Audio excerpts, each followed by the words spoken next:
Hello everyone, Peter the Goat here. We're finally doing an unboxing of one of these Jakks figures. Now I've been collecting these for just a little bit over a month, but if you recall, I believe I mentioned this in one of my videos, I've never bothered opening these because I have nowhere to display them. But I decided to make an exception, especially because we got the one, the only, the that was a terrible impression of it, but we got Metal Sonic, or more specifically, Classic Metal Sonic.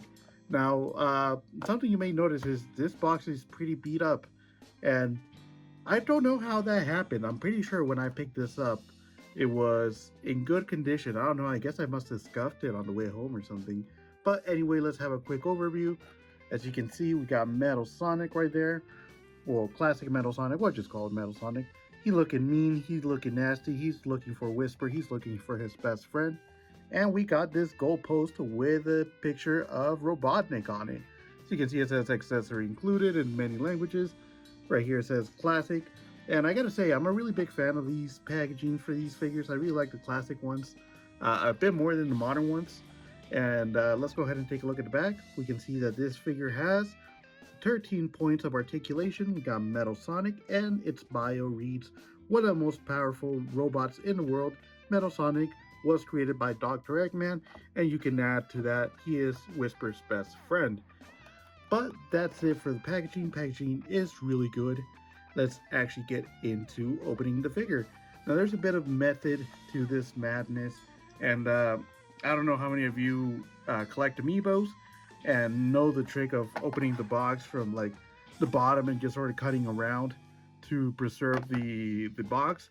And while I would prefer to just sort of go KGR on it and just sort of open it up like it was nothing, if I do need to put this away again, I prefer to have the box as intact as possible, just for keepsake. As you can see, I have that looks really threatening with the knife.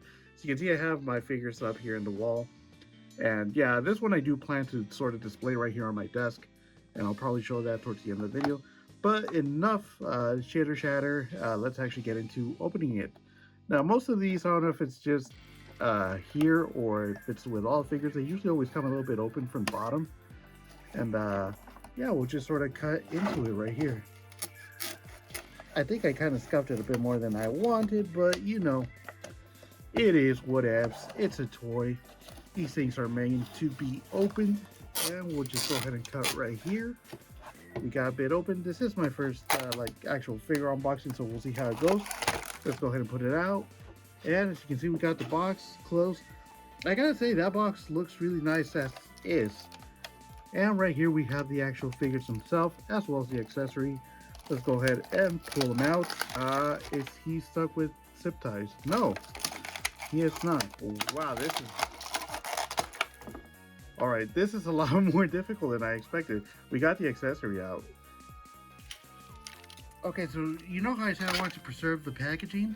Yeah, that's not happening. And the main reason is I cut it from up here because I couldn't get them out.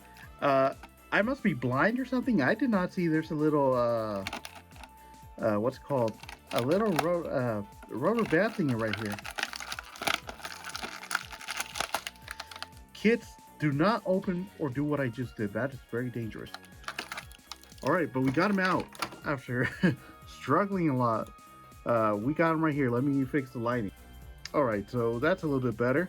And here we have him. The figure is here. He is the 4-inch figure. He's got quite a bit of articulation.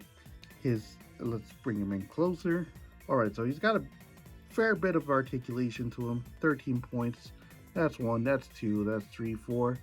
5, 6, 7, 8, 9. Yeah, they all seem to be there.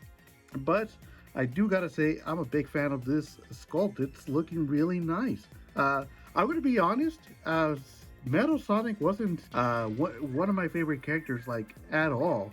But I guess sort of when I started doing the whole Whisper animation videos, he really did grow on me. And I'm actually a really big fan now of this classic design. I like how big his forehead is. I like how menacing he looks. The other thing that, you know, that's kind of common with these Metal Sonic figures is that the nose isn't as pointy as it should be, but I guess it's just sort of a safety thing or just a molding thing, it's probably easier to be more Pinocchio-like and rounded. I really would have appreciated a sort of like at least more metallic look, something more like the that tree pack of Supersonic and Knuckles and Tails that's sort of shiny. Maybe a finish like that, you know, just a little bit of maybe like I don't know, glitter or something, just sort of to give him a more metallic look, or even a bit of a darker gray, because this gray just, I don't know, something about it doesn't really scream metal to me. I can get by with the blue. The blue looks okay, but yeah, maybe the gray, a bit of a darker tone. But I guess that would stray from the design. I don't know. I'm just talking from what I think looks nice, what I like. But the figure so far looks good. You can see here in the back of his head, he's got a big ball right here in his metallic porcupine thingies. You can see back here his little jet propulsion thingy, so he can just sort of whiz by and just sort of mess with Whisper. Overall, a really solid figure. I like it. For the first figure that I actually opened, this is really tempting me to open up the rest of them. I think the cool thing for him would be like sort of posing him to be like sort of flying like this, you know, just sort of like quick. Let's take a quick look at the accessory. We'll plop him down right there, and the accessory he comes with is the goalpost. Now this one is unlike the games. It has Robotnik on both sides, which is kind of weird.